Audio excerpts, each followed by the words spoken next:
Welcome back, guys, to episode number 9 of the platformer series. And this is a hello world guy. And in today's video, if I just play to show you what we had in the last video, you can see that I can move and I can shoot the enemy, and that damages him and all good. But the problem is that if I is that sometimes the enemy is on top of the coin. If it passes through it, sometimes it's on top, sometimes it's not, and sometimes the player is on top, and a lot of other weird issues here going on here.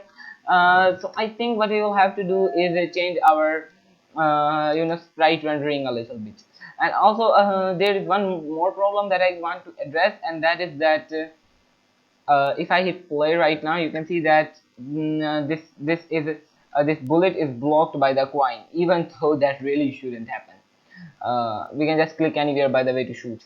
Alright, so the first problem I would like to fix is that sometimes the coin is on top and sometimes not, and a couple of other things. So first of all, I will go and select this coin. Then I'm going to go under here where it says sorting layer, and I'm going to you can see we've got default here. I'm going to hit add sorting layer. Now I'm going to add two more layers here. First one is going to be called foreground, and second one is going to be called I guess super foreground, because I can't figure out a better name right now. Maybe you can, but anyways, these are going to be for things that are like really on top of everything, and this is going to be things that are generally on top, and this is going to be for things that are not on top. So what I'm going to do is select my coin and make sure that it is a super foreground object. Now of course we are going to use order in layer for even more sorting. Select the player, make sure that's a uh, come on, can't seem to find it. If I actually can find it, okay, the player, the sprite render is this one. Alright, so if I go here, then you can see it's currently default. Just change that to super foreground as well. And the ordering layer is 10 for the player. Fine, we are going to change that to 2 actually. And then coin is 0, which means it means less than everything else. And if I go under my preset folder, I'm going to select this fireball and make sure that it is something like 10. Alright, so this should make everything work much better. Oh, of course, and the enemy should actually be in the foreground layer, but now you can see that the enemy that the coin is on top of the enemy always, which is what I want. So I'm going to select my enemy and make sure that he is in the foreground layer. The default layer will be like used for background images and stuff. So alright, with this done, let's get started with the second problem, which is that currently if I hit play just to show you, you can see that our bullet is blocked by the coin, even though it should only be blocked by stuff that it's actually supposed to be blocked by, not by coins.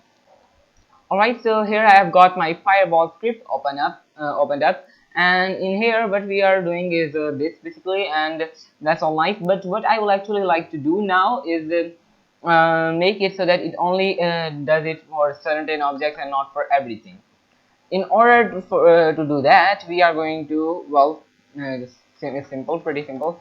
Oh, by the way, I'm going to change this contact timer to maybe something like 0.75. It's a bit too large, I think. Anyway, now we are going to basically check layers.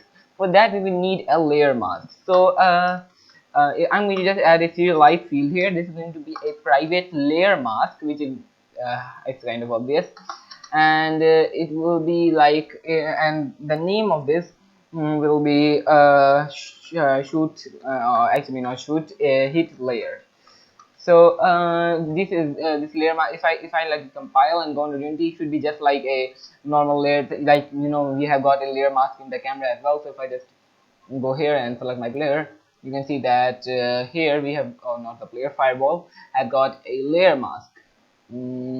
Cannot find it. Okay, fireball here, and it's currently nothing, and you can change that to everything or particular things. We can for example ignore this ignore raycast thing from here, which might help. So alright, now we need to actually check if the what we are hitting is one of these hit layers, and how can we check that?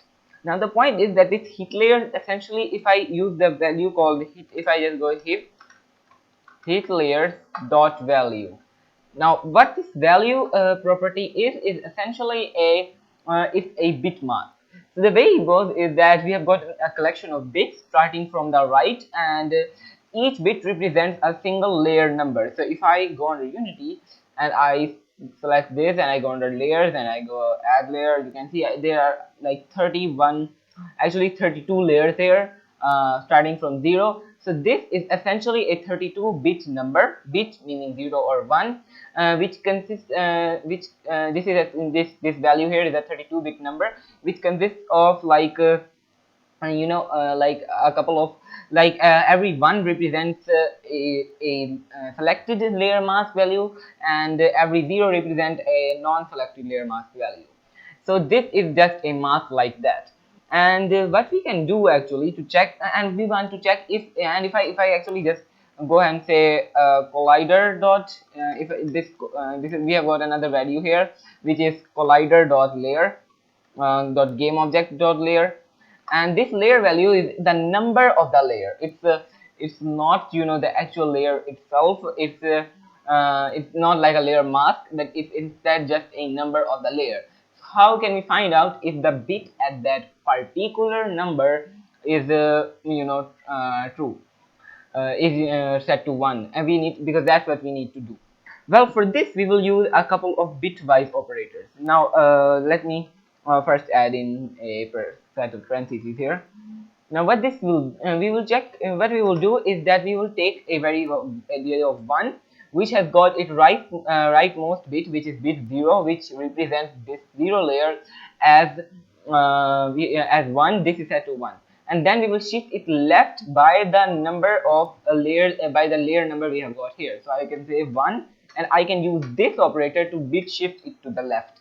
Now if I actually do that, what this essentially does is, for example, if the 1 is 0 here, and if the layer was 3, then it will say 1, 2 and 3, and it will end up here.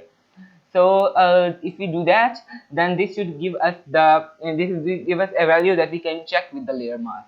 Now how can we actually check that? Well, it's really simple. We can just go hit layers dot value, and we can use this AND operator, this single AND operator, not two AND, that's not the boolean AND. This is that's the logical AND, and this is the bitwise AND. Now what this check does is that it takes two values and returns a value in which every bit is 1 if the corresponding bit of the other value is 1. And we know that in this value only one bit will be the one, will be set to 1, which will be, you know, the one that has got that the actual object belongs to the layer. And then we check this with AND to make sure that it is present in one of the hit layer's value, and if that is the case, then this value should be greater than 0. Okay, I think time to add some parentheses for this, and if that is the case, that means it works. But of course we want to check if it is less than or equal to 0, because you know, we want to check if it's not the case, if it's not present. If it's not present, just return. It won't be actually less than 0, by the way. It can always be greater than 0, but yeah, actually it can be less than 0. Maybe we should just check equals. All right. Because that makes a lot more sense. So anyways, now I hope you understood, and if I hit play, then this should start to, of course, work. What you should see is that the fireball goes through nothing, because I have disabled the layer mask for everything, and the fireball is going through everything. So if I select my fireball now and I go under the layer mask, hit layers here, and I change this to everything and turn off ignore raycast, and then I go under coin here and select this to be of ignore raycast layer, then this should actually work. So if I just go here and hit this, you can see it collides with this, and it collides, it does, okay, I think it did, but if it collides with the enemy as well. But as far as the coin is concerned, it does not collide with the actual coin. So yeah, this is pretty much working, and that wasn't actually that difficult to do. Alright, so now in this video, even though I originally wanted to do the death screen, we are actually not going to do that right today. Instead, we are going to implement, we are going to implement a couple of effects. because we have already implemented a couple of things that have took us quite a lot of time already. Like it's been 10 minutes if I'm not wrong. But this we are now going to implement a kind of effect when the bullet hits anything or something gets destroyed, etc., etc. Currently we actually don't destroy anything, but yeah, we are going to add that. So what I will do in here is go under this Bracky folder, and we imported the 2D mega pack, and we only imported the effect folder, and here we have got an explosion effect. Whoa, that's nice. And what I can do is just try to drag this in here, and that won't work.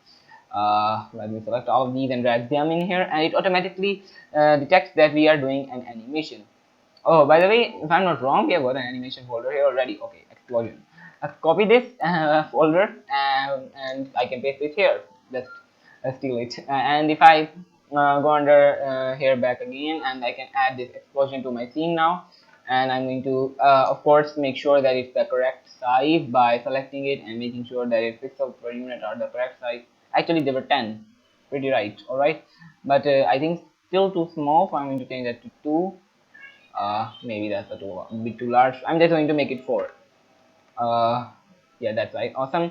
And this is going to be our explosion effect. So if I go under animation and I change this to just the explosion, and if I open up hit Control 6 to open up the animation window, and I dock it here, and then I select my explosion animation. If I select my okay if I actually drag this explosion to the hair, then I go under animation, you can see that I can play this animation, and that looks awesome. Actually, that is a bit too large. It is. So let me just go under back into brackies, and then to the mega pack effect explosion, select these, and then what's the fireball size by the way? It's 10, so I think this should be 10 as well. So now if I go into animation, you can see that this is what it looks like. So yeah, that would be a nice effect to have when the fireball actually hits something. So for that, I'm going to of course make a prefab out of it. Explosion effect, I guess. And yeah, this is nice. So it's basically going to display the animator, and then after displaying it, we actually want it to exit. If I go under animation, I'm going to select my explosion thing, explosion animation here, not that animator control. Make sure it has got no loop time, and after doing that, open up that animator and make sure that after doing this explosion, we are going under exit. Okay, so yeah, this should basically work. So now we actually need to spawn it when we hit something. Now to actually spawn this effect, first we of course need a reference to the effect. So go here, I'm going to add in a serialized field here. This is going to be a private game object collision effect, which we don't need to initialize it. And what this will be is that what we are actually going to do now is we'll actually spawn it. But the problem is kind of obvious. It is that we are using this, we have got a collider here, and we can get the collision with the point of this object and the collider, but not the exact point of the collision. Which we might actually want, but if you actually want that, you will need to change this to an on collision enter 2D function instead, and then you will get a collision object. This will be, instead of being a collider 2D, it will be a collision 2D. But we are actually not going to do that, because I think it's fine if you just use this object collision. So anyways, after doing this, we are going to actually actually what I'm going to do is go under this destroy self function, and we are going to do this inside of here, because we want to display that whenever we call this destroy self function. That's the reason I had it as a separate function, except that we needed to call it with invoke. So yeah, this is going to now help us.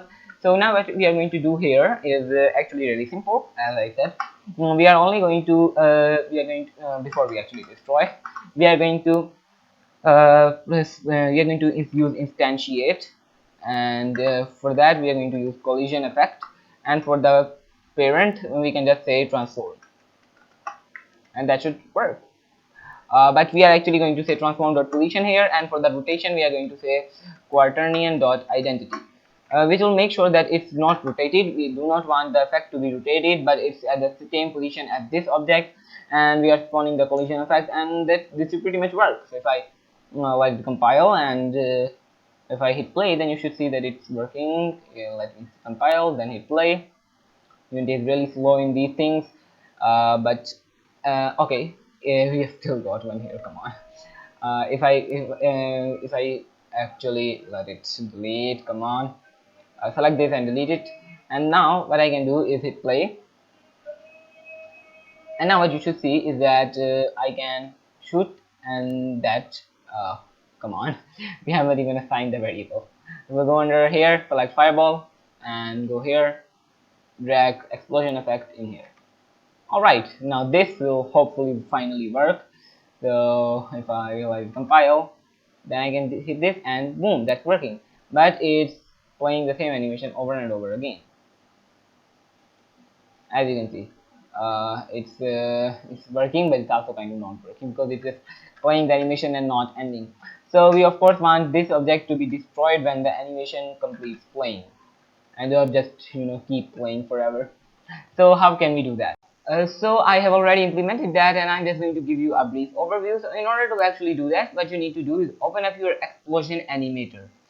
In here, remove the connection to the exit state that we had. We do not need that, and change it so that the explosion is going into an empty state. Just create an empty state by right clicking here, going create state and empty, and then just rename this to destroy. Just call it destroy. We already got one here, and this is just an empty state. It won't actually play an animation, and this is a transition which has an exit time of 1. Make sure it's 1 so that the full explosion animation plays, and no transition duration at all. Now the real thing that happens here is this destroy. Now this destroy has got a behavior which you can add by hitting add new behavior, and here you can just hit new script here, and you can give it a name, whatever you like. And once you do that, it should create a default script in here, and you should just move it in here. You can see I've got my destroy on enter state here. Now this state, if I open it up, you can see that this state contains just a it's a public by default it contains a lot of comments. Just remove all of them, and you only it's not comments actually, it just contains like commented out code for all of the states that you can override. Anyway, add this override public void on state enter method. In here you can get an animator and animator state info and an int layer index. Now as soon as this state is entered, you need to destroy the animator dot game object. We should destroy whatever object that it was on, and this should happen as soon as the destroy state starts, which means that this explosion ends. So this should work. So if I hit play, then you can see that, well, it displays once and then it stops. So yeah, this is working, and now we have got a pretty interesting system here working. So yeah, this is pretty much it for this video. I hope you enjoyed it, and make sure to subscribe. A lot of you still aren't. So yeah, hit that subscribe and like button. So I will see you in the next video, and stay tuned for that. Bye.